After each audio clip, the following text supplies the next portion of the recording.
that we therefore have to come up with organizational forms which are going to confront that issue. And part of the problem on the left is we've got all of these different organizational forms, and I'll end with this kind of comment, which seem to me to be almost fetishes about this organizational form is the one that works. And I'm afraid what we see is that if you kind of say, well, actually we should be really concerned about how state power is used and we should be trying to influence state power, and then the anarchists or the autonomistas would come along, see, I always knew you were a Leninist and a Stalinist and all this kind of stuff. And you kind of go, no, no, no, I'm just trying to be sensible about things. But there's this kind of tendency of each political group to say, I have an organizational form and it is the one that's going to work. And you say, but work in relationship to what?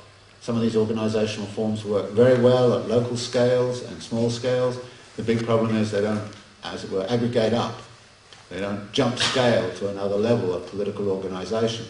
And we have to start to think in a much broader kind of way about organising for an anti-capitalist transition. And the reason I think we have to start organising for an anti-capitalist transition right now is not only because of the inequalities and all of the other things I mentioned, but also I think absolutely because it is essential right now. Essential. That we recognise that 3% compound growth forever is not a possible scenario for very much longer. It is already in deep stress, and in all kinds of dimensions, environmental, social, political. And if it's not going to get highly destructive, as it has been over the last two years in various parts of the world, differently in different parts of the world. I mean, it's remarkable when I travel around, some places hardly notice there's been a financial crisis, other places are really in a total disaster. So there's a great deal of uneven geographical development of all of this. But at the same time, it's going to involve a thinking through of an urbanisation project, a counter-urbanisation project. I mean, people in the United States don't want to give up their suburbs. They love living in their suburbs. And you say, but if the suburbs are the problem, we have to think about a re-urbanisation of the whole of the United States around completely different principles of income distribution and well-being and all this kind of stuff. That is a major, major project. But we have to think about the necessity of doing that. There is no major problem in the world right now that doesn't have an urban base. And it's interesting, this crisis which just arose out of urbanisation through the housing markets. And if you look back over the last 10, 15 years, you'll see a whole bunch of them. Sweden, Japan arose in exactly the same kind of way. So there's a lot of crises which are emanating from the urban process. And if they're emanating from the urban process, then the solutions have to be about re-urbanisation and finding solutions within the urban process. So one of the things that I'm very concerned with is, again, to try to put that out there and to say, look, we have to have a much more global kind of sense. How to put all of these organisational forms together in a coherent, much more coherent project around the idea of actually trying to construct an alternative world that is not caught up in 3% compound growth forever, and in which the powers of capital accumulation are much diminished and the powers of the people are much augmented. And that seems to me to be the fundamental thing that is on the agenda right now, and we can put it on the agenda. It's a good moment to do it.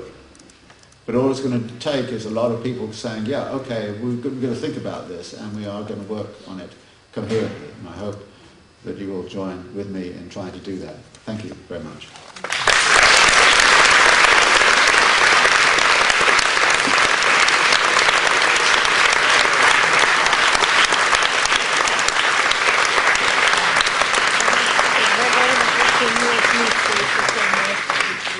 Dear Professor Harvey, thank you so much for this extensive critique of everything existing.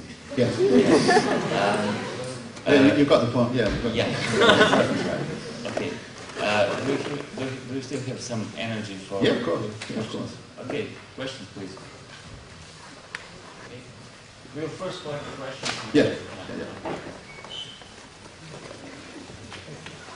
Just quickly, relationship to nature. Do you have sketches as to what it might be in the anti-capitalist transition, or is it slide back to feudalist time?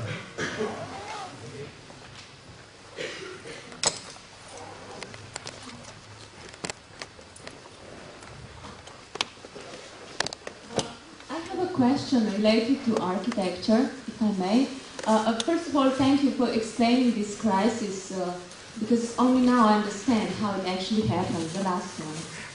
But about architecture, you talk in a bit used terms about a game with circles and squares, but I don't think that you think about architecture in such a used way. So I'm interested, where do you see a social role of architecture? And perhaps, do you see a role of architecture in changing the mental conceptions?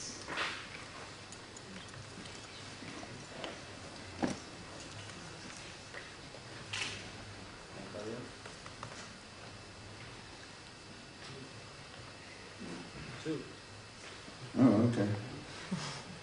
Oh, I really stimulated people.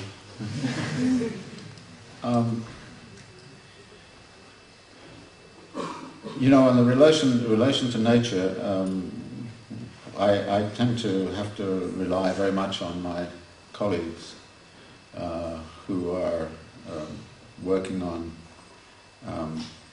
I mean, for example, areas like waste recycling. There is tremendous possibilities right now for the recuperation of a lot of energy which is currently wasted. I think the internalization, I mean, one of the proposals I made in the Korean case was to see if you could find some way of recycling wastes within the city itself. Recycling water within the city itself, so that it became far more self-sufficient along many of these dimensions.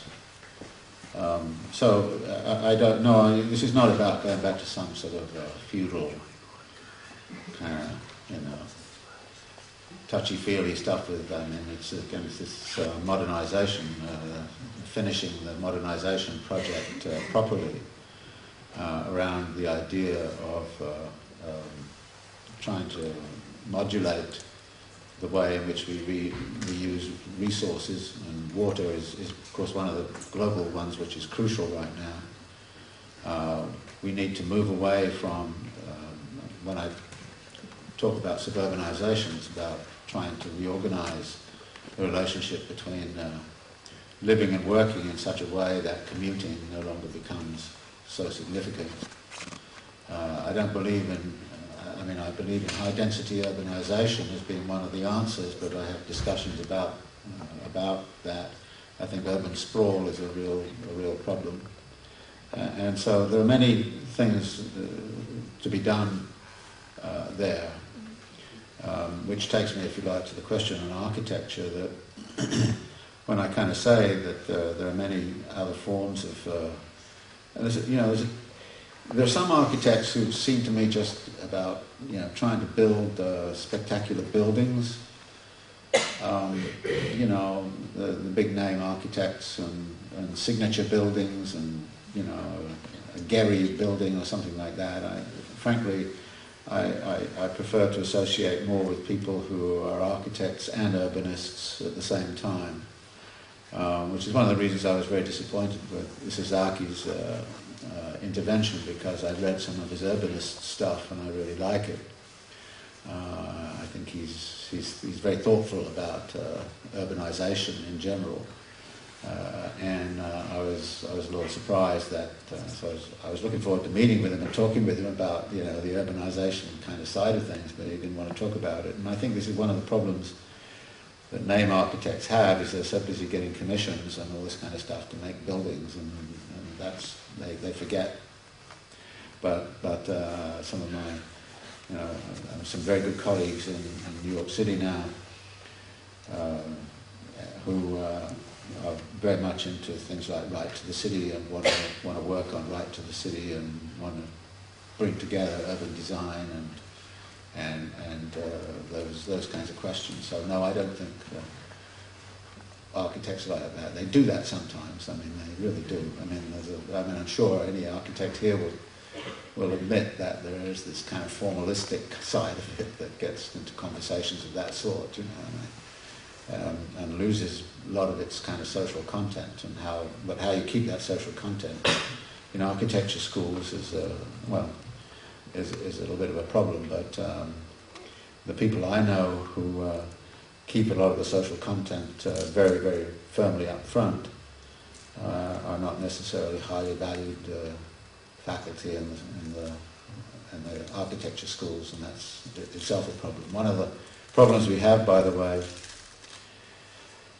is that when I'm talking about mental conceptions, the neoliberalization of mental conceptions inside of universities has gone a long, long way. And it's very difficult to get out of, we have a big job to do inside of the university to revolutionize mental conceptions inside of the university. By and large, the kind of climate for political discussion and debate inside of the universities that I'm familiar with was much greater in, say, 1970 than it became in the 1990s, and now there's this kind of ridiculous situation where we have a whole profession called economics which didn't see the crisis coming and hadn't the faintest idea why it happened. And you kind of go, well, that's what you're supposed to do, isn't it? And you kind of go... And there's this wonderful story, by the way, about Her Majesty the Queen, who went to London School of Economics to open a building or something, and she sat down there at the lunch, and she happened to sit down there with all the economists, and she said to them, how come you guys didn't see this thing coming? And, oh, Your Majesty, I don't know. Now, it's the kind of question I might ask, and they just blow me off, but you couldn't do that to Her Majesty. So the British Academy put together a whole kind of, all of their top economists and the Governor of the Bank of England and all this kind of stuff, and they spent 6 months meeting to try to explain to Her Majesty how come they hadn't seen it coming. And they wrote this letter, which was the most astonishing letter. It said basically, well, we were all working on the individual bits and pieces, but somehow or other we missed something called systemic risk. And you say, what? You missed systemic risk? I mean, that's the most important thing you should be looking at, no? No, we missed it. And then it said we were all caught up in a politics of denial.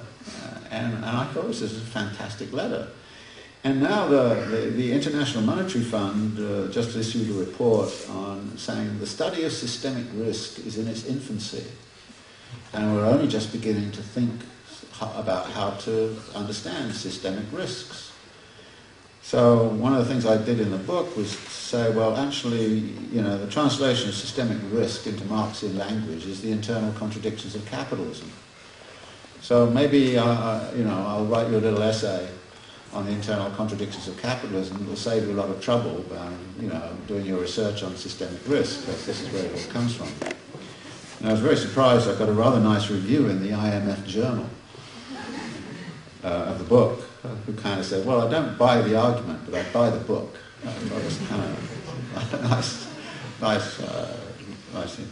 But I think that there is this job to be done inside of the universities.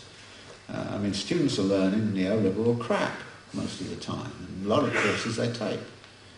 And it's very hard to get out of that. And I just think, we've got a huge job on the mental conception side, but like I said, it's not simply that. All sorts of other things have to be in place, and we have to build alliances with many other forces in society.